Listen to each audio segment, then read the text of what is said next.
Chapter 4. The Effects of the British Rule in India. The British East India Company brought nearly the whole of India under its control during the period from 1757 to 1856. In order to consolidate their rule, the British set up a new system of governance in India. We shall study it in this lesson. Dual Government. In 1765, Robert Clive introduced the system of dual government in Bengal. The East India Company took over the function of revenue collection. The function of maintaining peace and order was left in the hands of the Nawab of Bengal. This system is called dual government. The ill effects of this system of dual government began to surface after a while. The company officers pocketed the amount collected as revenue from the common people. Many British merchants were envious of the East India Company as it had been granted the monopoly of trade with India. There was a lot of criticism in England against the governance of India by the East India Company. The British Parliament, therefore, passed certain important acts to regulate the company's administration in India. Acts passed by Parliament. According to the Regulating Act of 1773, the Governor of Bengal was raised to the position of Governor-General. The Governor-General was given controlling powers over the policies of the Bombay, Mumbai and Madras presidencies. A 4-member committee was appointed to assist the Governor-General. Pitt's India Act was passed in 1784. According to it, a permanent board of control was instituted to regulate the company's administration in India. The board was authorized to issue directives regarding the governance of India to the company. In 1813, 1833 and 1853, British Parliament passed acts introducing changes in the governance of the company. In this way, the British government established its indirect control over the administration of the company. With the advent of the British power, a new administrative system was set up in India. The civil service, the military, the police force and the judiciary were the main pillars of the British administration in India. The civil service. In order to consolidate their rule in India, the British needed to organize the civil services. Lord Cornwallis organized the civil service system. It became an important organ of the British administration. He laid down a rule that a civil servant should not be engaged in private trade. In order to ensure this, he raised the salaries of the company's officers.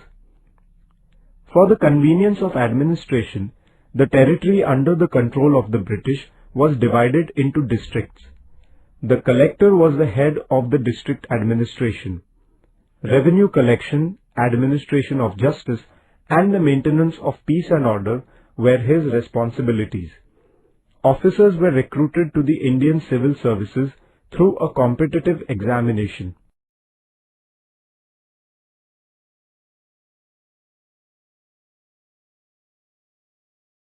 The military and police forces. The military was to protect the Indian territories under the control of the British, to secure new ones, and to quell any uprisings in India against the British. The function of the police force was to maintain law and order in the country. The British introduced a new judicial system in India based on the one in England. Each district had a civil court for conducting civil cases and a criminal court for trying criminal cases. High courts were established to review the judgments delivered by these district courts. Equality before law. Previously, there were different laws in different regions of India. While dispensing justice, differentiation was made in accordance with the caste. The Indian Law Commission, established under the chairmanship of Lord Macaulay, codified laws. These codified laws were applied uniformly all over India. The British established the principle of common law. But the new judicial system was not without its faults. Under it, there were separate laws for Europeans and separate courts for their trials. Common people did not understand the new laws.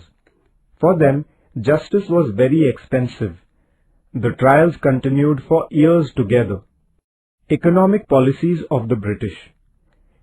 India had been subjected to foreign aggressions since ancient times. Many of these aggressors settled in India permanently. They assimilated the Indian culture. Although they ruled here, they did not introduce any fundamental changes in the economy of India. This was not the case with the British. England was a modern country. As a result of the Industrial Revolution, capitalist economy prevailed in England. In India too, the British brought in an economic system to nurture that economy. This resulted in financial gains for England, but Indians were subjected to economic exploitation. Land revenue policy. Before the beginning of the British rule, the village economy in India was self-sufficient. All the needs of the villagers were fulfilled locally with the help of agriculture and other industries. Land revenue was the chief source of income of the state. During the period before the British rule, land revenue was assessed according to the condition of crop. If the crop failed, the land revenue was waived. The revenue was collected mainly in the form of grains. Even if there was a delay on the part of the peasants, their land was not confiscated. In order to increase the revenue, the British made some important changes in the revenue system. They measured the land and fixed the revenue on the basis of the area. They made it compulsory for the peasants to pay land revenue in cash at a fixed time.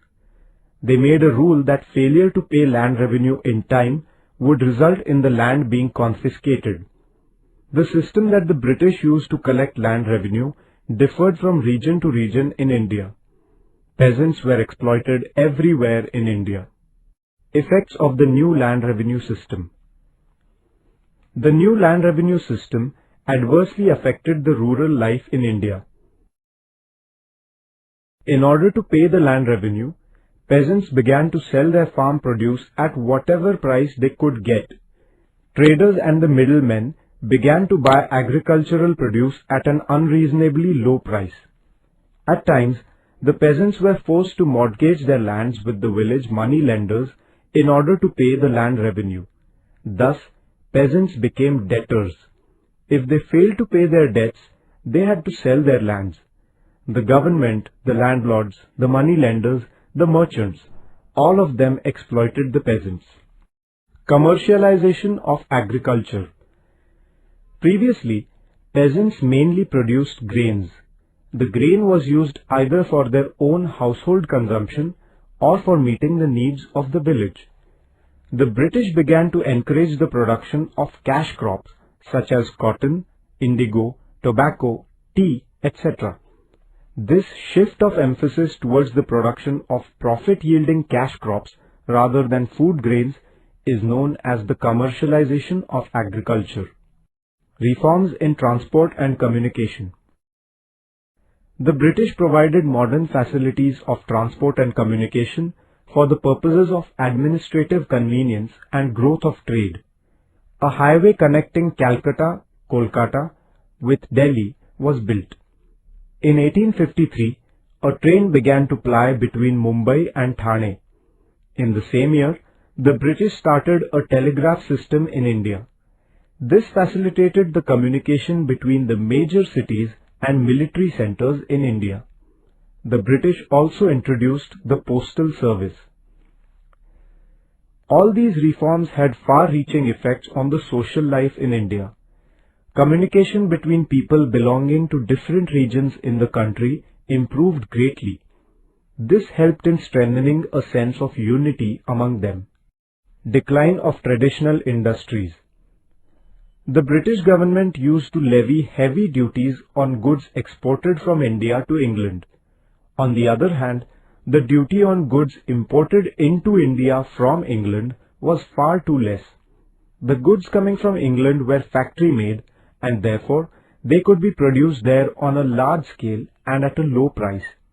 The Indian artisans found it difficult to compete with these inexpensive goods. As a result, some of the industries in India had to be closed down. Many of the Indian artisans lost their livelihood. Growth of new industries in India. Indian entrepreneurs could not come forward in large numbers because of the lack of government support, lack of capital, and of experience of management. But there were some Indians who overcame these difficulties and succeeded in laying the foundation of Indian industries. Gawasji Nanabhoy started the first cotton textile mill in Mumbai in 1853. The first jute mill was started in 1855 at Rishra in Bengal. Jamshedji Tata established Tata Iron and Steel Company's steel producing plant at Jamshedpur in 1907. Gradually, coal, metal, sugar, cement and chemical industries were also started in India. Social and cultural impact. In the 19th century, a new age had dawned in Europe based on the values of humanism, rationalism, democracy, nationalism and liberalism. It was but natural that these changes in Europe would evoke some echoes in India.